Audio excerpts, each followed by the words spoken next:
exist in the same space but still like each other in the midst of all of this closeness. Felt like a good topic for us to talk about. And just as a caveat, we totally are taking this thing seriously. We are not dismissing it. We're not discounting it in any way. We were actually in Seattle when the whole thing started. But because we were on vacation, we weren't paying attention to the news. And it wasn't until the day after we got home that our son called and said, hey, they told me to work from home and Amazon sent all their people home. So we didn't realize what we were in the midst of. And now, 2 weeks later, I think we're all beginning to get some idea of the enormity of what's happening. So we thought that we would talk a little bit about what it's been like for us to be in the same space 24/7. We do happen to like each other. We've been married, it'll be 29 years in just a couple weeks. We have a good marriage. It's not a perfect marriage, but I don't think there is a perfect marriage out there. So we'll start off by just talking about what our normal work day typically looks like. For me, I spend my time either writing or taking photographs. In the past probably 6 months have been all writing. So that day is getting up typically and starting work around 7. I usually work for 8 to 10 hours with just a break to go to the gym or to walk the dog or to have a little bit of a lunch. And my day is very quiet. It's very solitary, which makes it very easy for me to get the work done that I need to get done. And my day begins earlier. Usually I have to get up 5:30 so that I could miss traffic to get into school, where I spend most of my day with anywhere from a dozen to 2 dozen teenagers, or 5 teenagers at a time. And one could say that it is pretty chaotic. I draw chaos. That's what I do. I teach chaos because I'm a theater teacher. So I get people in circles and we play games and we make noises. And so everything is about emotion and chaos and trying to Drama. manage, keep it just from totally falling apart. And so I've brought this chaos. This is what I do. And the fact that God has put me in a school, which means that I have an external structure in school. I have to be at certain places at certain times. Because if it were up to me, I wouldn't be in any place at any given time, whereas she will be exactly where she says she's going to be. I might forget, and sometimes I'm late for my classes that I teach. So the notion of having the schedule just pulled out is really disorienting for me. So what I need to get my work done when I'm in a writing season is quiet, is peace, is not being interrupted, and is order. And I don't necessarily need it to be a mess, but for example, I went to my office and I grabbed a dozen books so that I could prepare for my online teaching, and they're in a pile in the living room. So I pull a bunch of resources out and I do so in this kind of frenzied, delightful way. And then I choose one idea from here and one idea from here. So I have my bag is in the living room, and we have another room where I've got my computer set up, and then my day planner's in another place, and I've got stuff all over that house. And so she's had to confine me to one room. She said, can you just take up one space so that I can feel like when I come into the kitchen to get a cup of tea, I don't feel like I've lost my focus. And that's really what the past 2 weeks have been like. So we got back from Seattle. Then 2 days later, I had to dive into final edits for my second book. And editing is probably the most demanding work of anything that I do, because it's not simply, is this the right word for the sentence, but have I used that word on this page? And does this sentence go with the previous sentence? And does this chapter go with the previous chapter? And how do all the chapters fit together? So it takes just this tremendous amount of focus and energy. And for whatever reason, I don't know whether it's age or postmenopause, I get distracted really easily. So I come in and I say, did you feed the dog? or did you read the latest news update and then Oh, yeah, right. Like the stock market's back down again. And yes. And it is utterly unhelpful for me. So not only does it just interrupt the flow of what I'm doing, but then I have to exert all this energy to get him and his chaos out of the room. So add to this mix, I think it's 2 weeks ago now, our son, who is a freshman at Northeastern, communicated, sophomore, sorry, yeah. that they had to get out of their apartments and dorms because of the COVID-19. So he came home with his girlfriend, all of his stuff, all of her stuff, and any shred of order that was in the house was just completely gone because there was all of this stuff everywhere. There was no room that I could walk in, not even my office. My office became a repository for everybody's laundry. And every time, like, I would sit down and close the doors and feel like I was beginning to work, then like somebody would come into the kitchen and they would start to eat. And have you ever paid attention to how loud eating chips can be? I mean, honestly, I felt like I was ready to ban chips from our house for the rest of eternity. So I finally got to the place of communicating to Christopher, I need you to go to the other side of the house. And whenever you're on a conference call or Zoom call, please put your headset in so that I'm not at least hearing both calls. And when I speak on the phone, and I'm not doing it now, but I tend to be really loud. Yes. I tend to be louder than I need to be when I'm talking on the phone. And so she probably even can hear me from the other side of the house. Yeah, so I was sitting the other side of the house. We have a very open floor plan, which is lovely when we're entertaining, but it's not so lovely when we're trying to get work done. So I have earplugs in, I have a white noise machine on, and I have a portable heater on. And then, for the most part, I can block out all the noise that everybody's making. So I actually got the manuscript done, got it sent off, but in the midst of this, there were moments of tension where I was feeling pretty frustrated and not very gracious because of all the ways that these people were in my house. And that's not necessarily what Christopher's experience was. So do you want to? Initially, it just felt like this spacious, like I have 90 less minutes of commuting a day. So I just have all of this time in all of this open space. And that makes me think that I can get done things that I've been wanting to do for the last 2 years and not gotten to, whether it's refreshing my curriculum or, I've wanted to read that playwriting book. So I bring out all of these things I'm going to do because I have all this open time. And I just orbit around these different tasks and kind of lose some sense of what was I doing exactly? And then she'll come out and say, what are you doing? And I'll say, I started out doing the improv class, but now I'm over here working on Julius Caesar. And then in between, whenever I have one of those transitions, I read news. And I get really, troubled and angry. And Dorothy has autoimmune issues. And so then I feel like I'm responsible to protect her and to make sure that whatever social distancing that we're doing, that I'm not violating that in my either, recklessness or just needing to get something done, and I'm not thinking things through. And so I go back and forth between this kind of elated, I have all this time and what am I going to do, to feeling,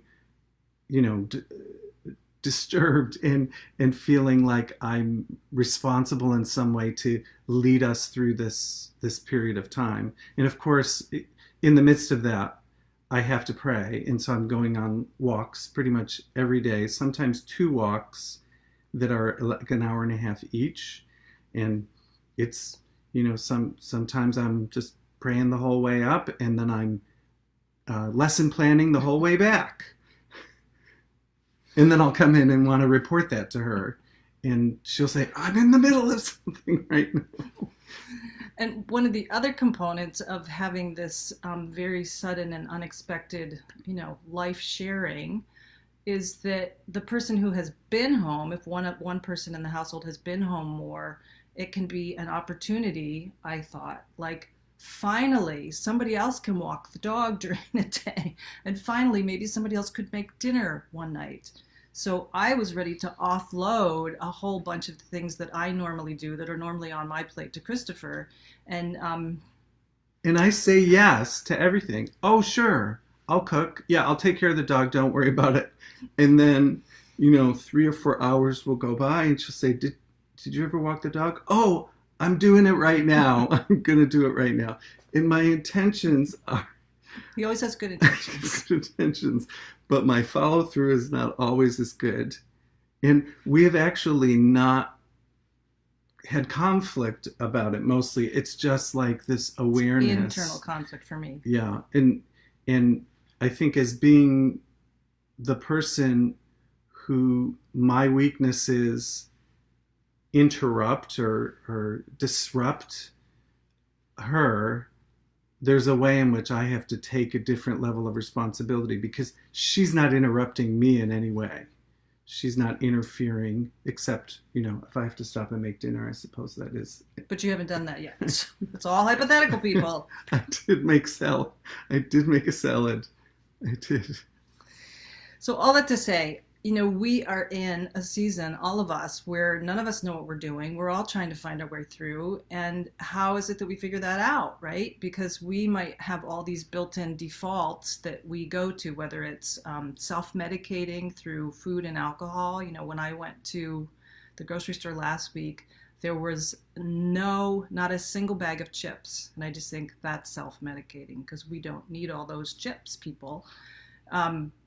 Retreating and withdrawing, which is probably my default, is because I feel like I can't deal with, all the emotions that are present. So it's just easier for me to go away for a while. Moralizing and shaming. I was totally guilty of that this past week. Like, could you please just focus on what you're doing and leave me alone? Totally, totally guilty of that. Lashing out, which we didn't do, thankfully. Neither of us lashed out at each other. And then oftentimes when life feels out of control, the way that we try to compensate is to control each other. And I definitely had moments where I was trying to control him because I felt such internal disorder. And I don't cooperate. No, it never, ever, in 29 years, it never goes well. Just a little free tip there.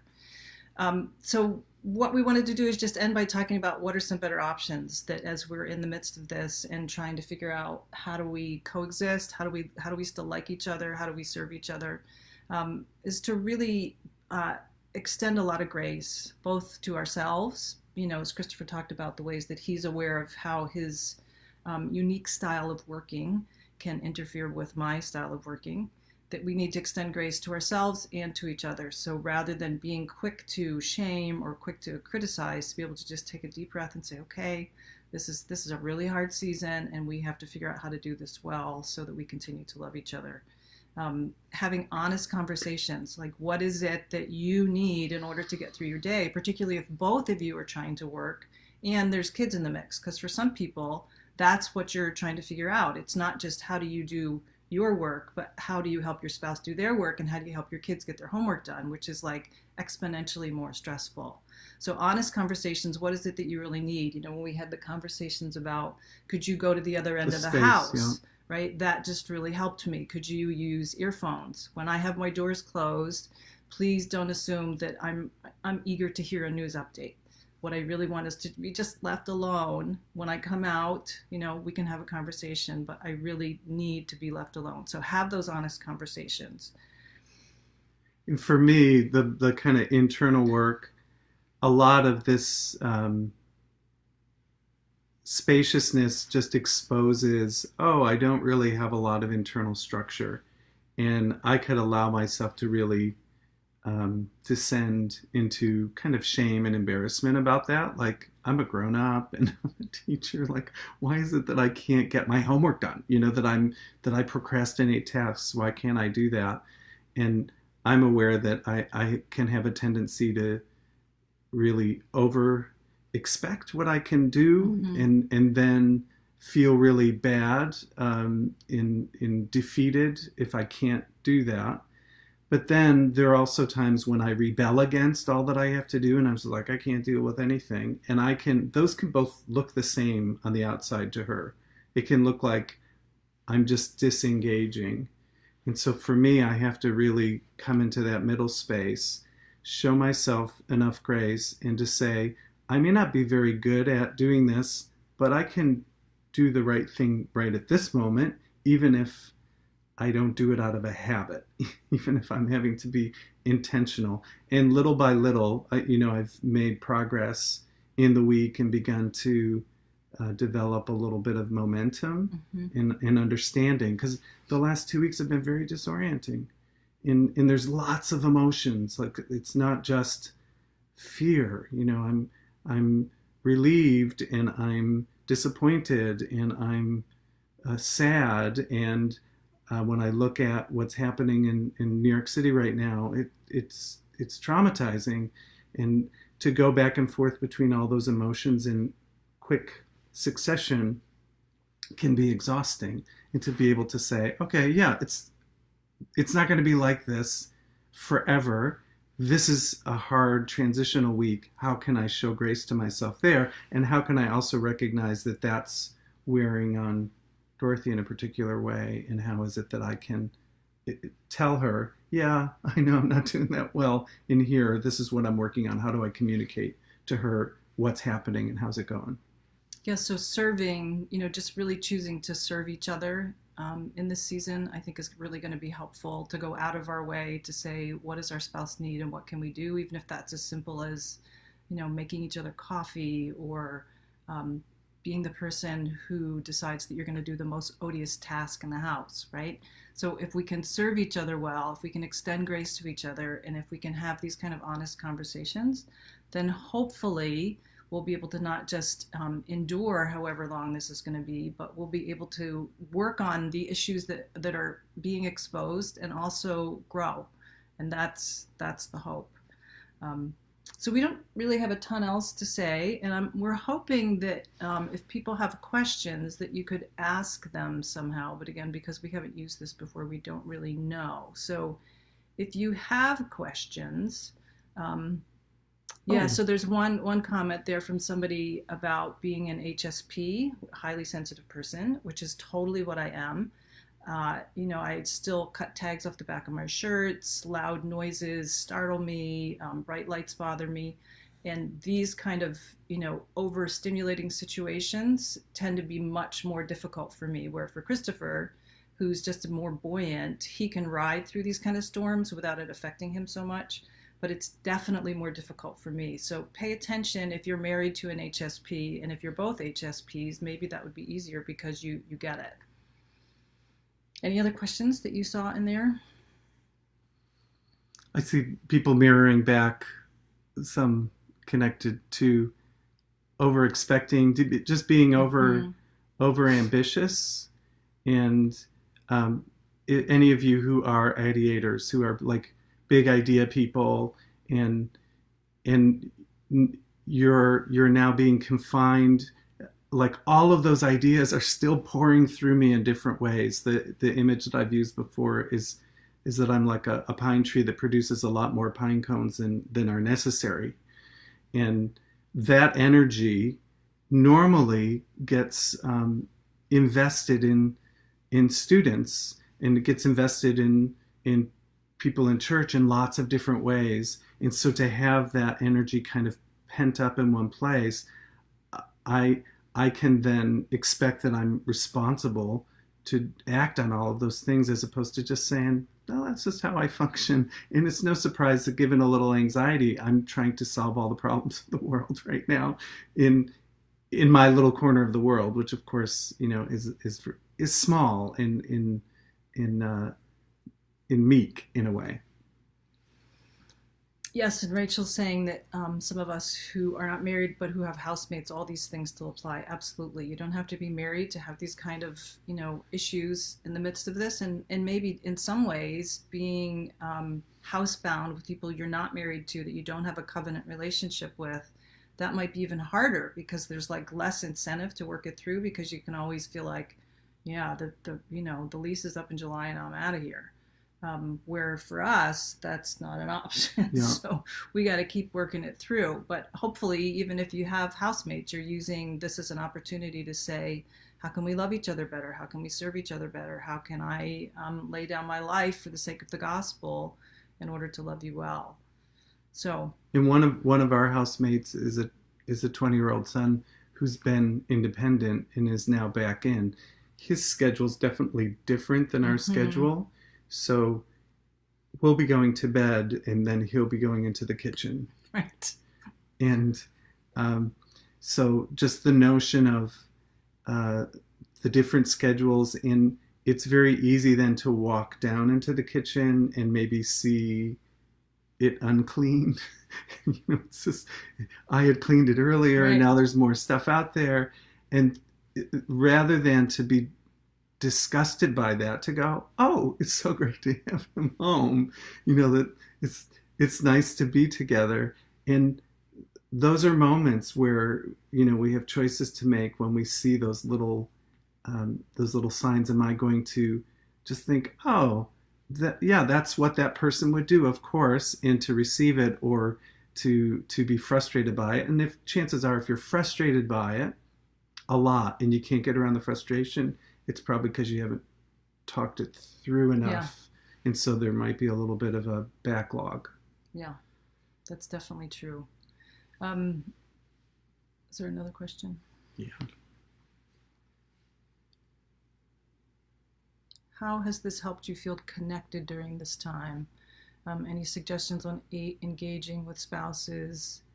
Easy to do life in the same space without really connecting. Yeah, totally. That we just kind of go through our day and try to make the most of it, and are endeavoring to smooth over the rough places without really making a connection. And I think that was totally true for us the first week in particular, when everything was unfolding in such a rapid way, and it just felt like every day the news was just getting worse and worse and worse. And we're both people who have fought and continue to fight to not be consumed by fear. So there was a lot of psychic, spiritual energy sort of pushing against the fear. There was all the deadlines for me of having to get my book finished, and him having to learn a completely new way to teach, which I think for all teachers in this season, this is a really hard season. They are working long hours to try to figure out how they can connect with their students. So all of that was happening. Our son came home with his girlfriend, who we really liked, so that was not an issue, but it was just all this disruption and all this change, and it did mean that we weren't really connecting with each other at all. So we've been trying to have several points during the day, first thing in the morning, when we just spend 5 minutes praying together, which has been a good thing. When we're both ready to take walks at the same time, which doesn't always happen, yeah. We do that, which we realize if you have young kids, you probably don't have that as an option. And then making it a point of trying to have dinner together. So we come to a total stop, no media during that time. We certainly have not been watching movies or anything. It's just felt like there's way too much work that's been happening. I would hope that we could get into that. We did play Bananagrams last night. I won both times. So just little moments, like finding little moments where the two of you can connect, even if it's just like standing and putting your arms around each other for a moment, where there's, you're bridging the gap and you're figuring out how it is that you can connect with each other. With an awareness of, there was that period of time, because we flew from Seattle. And so there was a period of time where we just thought, are we okay? Right. We don't, that uncertainty. And there are many people who are living in that uncertainty. Like, I don't know if, am I sick? Are you sick? Is somebody that I just came in contact with sick? We're living in all that uncertainty. And so to actually, just to be, it's obvious the good about washing your hands, but like, because we are touching each other, we just want to make sure that we are doing that for each other, Yes, I think we both feel a little touch deprived because we've been so scared about passing things on to each other. Even like when our son came home with his girlfriend, normally big hugs, that's how we welcome each other into our lives. And I just thought like, oh, should I hug you? We just came back from Seattle. I don't want to get you sick. So there's all of that that's running through our heads. And then, add to that, like, is it okay to kiss? Is it okay to have sex? I don't know. Like, I don't want to get him sick. He doesn't want to get me sick. So there's, again, like, we just really have to be extending grace to each other and being creative. Like, how can we figure out what it looks like to connect with each other? So Elaine is asking, what do you guys laugh at together? Each other? I would say that's probably one of the key things that we do, is we laugh at each other. We do, we have tried to find things to watch together, the Great British Baking Show, but we're all done with that. We're done with it. We've watched all the episodes, so there's nothing there to watch. Yeah, really, it's just kind of reflecting and laughing at our own foibles. I think as much as anything, that's what we do. Gilbert is asking about spiritual rhythms changing.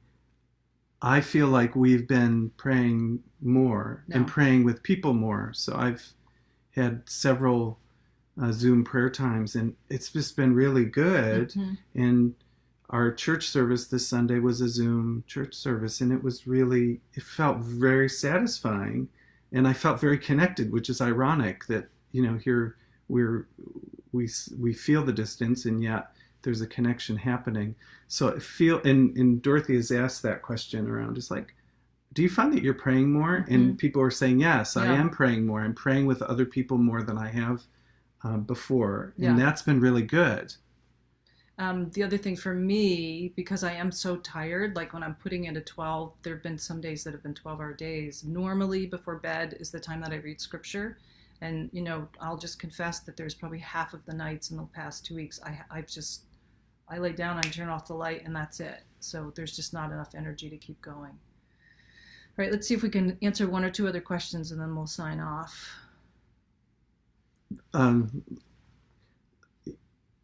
There was a very, I'd say, intense and challenging article that I read by Andy Crouch and his group about thinking about this for the long haul. And so I'm actually thinking of Joe's question here about income and thinking about the uncertainty. And what I appreciated about that article is it talked about being on mission, being on point, like understanding what is God calling you to do, and to not be thinking so much about the monetizing of that, of like, oh, the monetizing has to happen. And so there is some way in which we're reckoning, and, right now it's not touched us severely as it's touching other people who are losing their jobs immediately. Right. And not knowing how they're paying their April rent. Like we're not in that situation, but the awareness of, like, that's even why we're doing this Facebook Live thing. It's just like, this is on point for us. Mm-hmm. So this doesn't have to involve money. Like, this is doing the right thing at the right time with the right people, and really looking across our lives that way, rather than being so driven by the finances. Because I think I don't really understand what's happening with the Dow Jones. And like, where does all that money go every day? And that's why all those people are getting paid a lot of money. You guys work it out. We're going to stay, I'm going to, invest in my students and try to get our seniors to graduation. And like, this is what's in front of us. So even though the financial thing might, the awareness of we might lose that, but to say, what's the thing I'm supposed to be doing, and just make sure I'm doing that thing. And because there's a little bit more kind of margin and time, I've been able to do that, and that feels really good to me. Joe's question, when both of you are working from home, but one of you is the main income earner, that would be Christopher. So as a writer, photographer, my income is very small, and it's getting smaller year by year. So he's definitely the one whose work makes the most difference in terms of income. I think that, Joe, your situation is probably a little bit different because your kids are younger. So they probably make a little bit more noise, and you probably feel that sense of, how can you make sure that Andy has a workspace that works for him? For us, that's not as much of an issue, but I totally get that, because I feel that sense of, like, his work is way more important than my work because he's the one who makes money. But in the spiritual realm, that's not true. In the spiritual realm, like, it's totally even. What I'm doing is every bit as important as what he's doing. And I would say that what you're doing in your church with those kids is every bit as important as what Andy's doing, even though he's the one that's making the income. Okay, so I think that we've been on probably for long enough. We are thinking about trying to do this sort of on a regular basis during this time frame, because normally we would just have people over and we would just invite people over in big groups and worship and pray, and we can't do that right now. So this is the best that we can do. If this has been helpful for you, maybe just, send us a message or email us or whatever and say, yeah, do it again. And, here's a couple ideas of things that you might want to try. And also, if you're not familiar with this book, Making Marriage Beautiful, go ahead and pick it up. It's very similar to what we're talking about, honest, vulnerable, funny. And then the second book, Marriage in the Middle, is actually available for pre-order right now through Amazon or through InterVarsity Press. So thank you guys. Oh, and there's so many people, like looking names in here. People, hi, thank you. Yes, hi. I wish I could see you. We can't see you at all, so it'd be nice to see you too. Yes. So thanks for coming. Thanks for stopping by. Please stay well, be smart, and love the people that are in your house as well as you can. Bye. Bless you.